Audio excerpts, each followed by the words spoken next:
प्रिय Tukaram Munde sir, Tukaram Munde sir, पिढ्यानपिढ्या घरात जेवताना लोक आधी देवाचं नाव घेतात, पण आजकाल हॉटेलमध्ये जेवताना लोक आधी तुमचं नाव घेतात. तुम्ही अन्न पदार्थात भेसळीच्या विरोधात उघडलेल्या जोरदार मोहिमेमुळे संपूर्ण देशात तुमच्यावर कौतुकाचा वर्षाव होतोय, पण आमची अडचण वेगळी आहे. तुमच्यामुळे आमच्यासारख्या सामान्य माणसाला जो मानसिक त्रास होतोय याची तुम्हाला कल्पना तरी आहे का? अहो, आमचं अर्ध आयुष्य हॉटेल किंवा रस्त्यावर वडापाव, पाणीपुरी, भेळ खात आलोय आम्ही, आणि अचानक एक दिवस तुमच्यामुळे लक्षात येतं की तिथं झुरळ होते, भेसळ होती, पनीर डुप्लिकेट होतं. अहो, अज्ञानातल्या सुखात जगत होतो आम्ही, आणि आता तुम्ही एवढ्या वर्षांनी आम्हाला जागं करताय. हे म्हणजे सोयाबीन समजून जेवण करणाऱ्या माणसाला, शाकाहारी माणसाला हात धुताना कसं वाटलं चिकन म्हणण्यासारखं आहे. आमचा मित्र म्हणाला की खरं तर सध्याच्या काळात कॉक्रोचचा राग धर्मेंद्र प्रधान यांना यायला पाहिजे, पण प्रधानांपेक्षा मुंडेच जास्त चिडतात कॉक्रोच बघून. अर्थात तुम्ही हॉटेलमधल्या खऱ्या खुऱ्या कॉक्रोचला बघून चिडताय हे बरं आहे, आणि त्यासाठी लोकांनी तुमचे मनातून आभार मानले. उशिरा का होईना सावध केल्याबद्दल आभार. तुमच्यामुळे रात्री उशिरा घरी आलेल्या नवऱ्याकडे बायकोने संशयाने बघावं तसे आता आम्ही पनीरकडे बघतो. तुमच्यामुळे आईस्क्रीम बद्दल पण संशय वाटायला लागला. आमचा मित्र हातात आईस्क्रीमचा कोन आला की ऐश्वर्या रायचा फोन आल्यासारखा चेहरा करायचा. आता आईस्क्रीमचा कोन दिसला की बायकोचा फोन आल्यासारखा चेहरा करतो. हॉटेलमध्ये गेल्यावर आधी फक्त पैशांची चिंता वाटायची, आता पदार्थांची चिंता वाटते.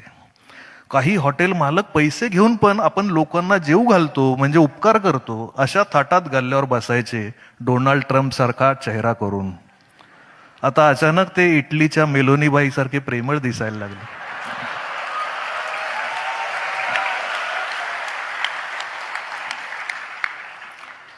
भेसळ हा विषय तुम्ही इतका डोक्यात घालून ठेवलाय की आता आम्हालाही जिथे तिथे भेसळ दिसू लागली.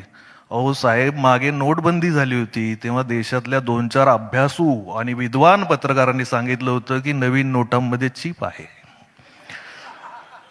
साहेब, लोकांनी त्या नादात नोटा फाडल्या, पण चीप काही दिसली नाही, तिथेही भेसळ.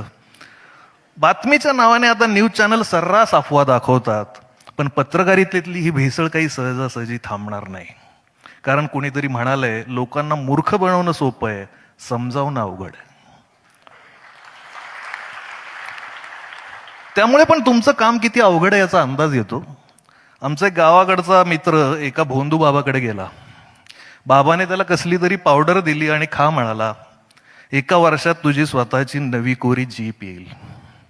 मित्राची जीप काय आली नाही, पण बाबाची क्लिप मात्र आली मार्केटमध्ये. मित्र आता व्हॉट्सअप ग्रुपवर लोकांना मेसेज पाठवतो, निदान मला क्लिप तरी पाठवा. भेसळ अन्नात होते तेव्हा तिच्यावर वचक ठेवता येतो, मेंदूत भेसळ होते तेव्हा मात्र परिस्थिती अवघड असते. तुमच्याबद्दल एक जण सांगत होता, आजकाल तुकाराम मुंडे ट्रेंडिंग आहेत. मी माझ्या पोस्ट तुकाराम मुंडे हॅशटॅग वापरून टाकतो. काही लोकांसाठी तुमचा त्याग महत्वाचा आहे, काही लोकांसाठी तुमचा हॅशटॅग महत्वाचा आहे. असो, पूर्वी लहान मुलांना फुकट चॉकलेट देऊन पळवून नेणारी टोळी होती. आता मोठमोठ्या माणसांना चॉकलेट, बर्गर, फ्रेंच फ्राईज अशा गोष्टी विकत घ्यायला लावून बरबादीकडे वळवणारी टोळी प्रत्येक चौकात आहे. पण आजही तुम्ही बघा, पाणी जास्त आहे म्हणून गावाकडच्या लोकांनी दूध रस्त्यावर टाकून दिलं. पण तुम्हाला एकदा तरी दारू रस्त्यावर ओतून दिलेले हरामखोर व्यापारी दिसले? तुम्हाला एकदा तरी गुटखा फेकून दिलेले नालायक शेठ दिसले? शेतीत कर्ज झालं म्हणून आत्महत्या करणारा शेतकरी आणि व्यापारात देशाला गंडा लावून परदेशात पळून जाणारे व्यापारी, लहान पोरांच्या खाण्यात रंगाची भेसळ करणारे लोक कधीच या देशाच्या तिरंग्याचे होऊ शकत नाहीत.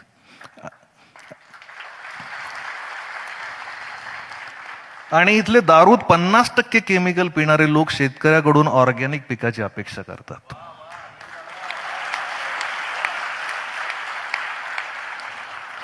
शहरात टोमॅटो केचप सडलेला चालतो, पण भाजीवाल्याकडे वांग किडलेलं चालत नाही.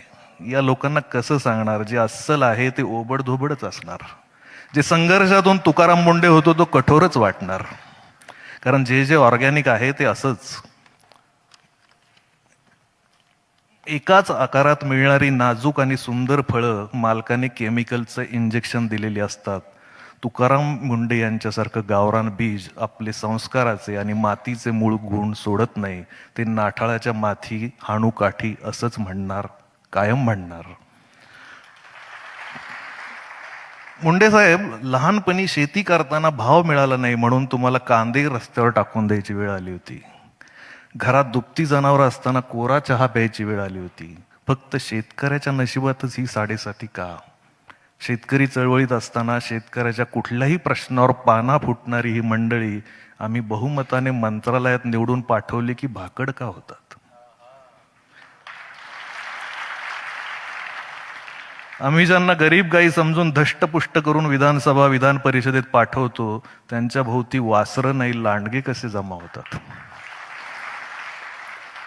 आमच्या मतदानात पण भेसळ होते, जरा लक्ष द्या. मंत्रालयात 100 पैकी 99 शेतकऱ्याची पोरं म्हणून घेतात, पण 99 पैकी 91 शेतकऱ्याचे दुश्मन का होतात? मुंडे साहेब, तुम्ही या भ्रष्ट व्यवस्थेला धडा शिकवला. तुमचे आभार मानणार नाही, कारण तुम्ही तुमचं कर्तव्य केलं. पण ज्या गोष्टी तुम्ही केल्या नाहीत त्याबद्दल मात्र तुमचे आभार. तुम्ही सततच्या राजीनाम्याच्या दबावाला झुकला नाही, तुम्ही धमक्यांना घाबरला नाही, म्हणून तुम्हाला सलाम.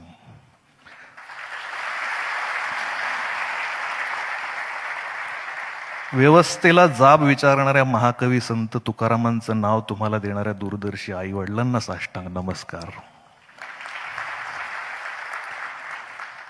ताजा कलम, तुम्हाला अन्न पदार्थातली भेसळ कळते, पण एक सांगावं वाटतं, आजच्या जमान्यात कौतुकातही भेसळ असते.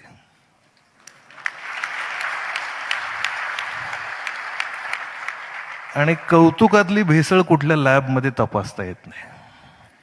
त्यासाठी तुमच्यासारखा शून्यातून सर्वस्व निर्माण करणारा माणूस सक्षम आहे ही अपेक्षा. तुम्ही सरकारी अधिकारी असला तरी खूप मोठे व्हा अशी प्रार्थना करण्यापेक्षा कायम आहात तसेच राहा असं आम्ही म्हणू. रोल मॉडेल, काही लोक आहेत तसेच राहणं हीच सगळ्यात मोठी बढती असते, प्रमोशन असतं. त्यांच्यासाठी नाही, समाजासाठी. धन्यवाद.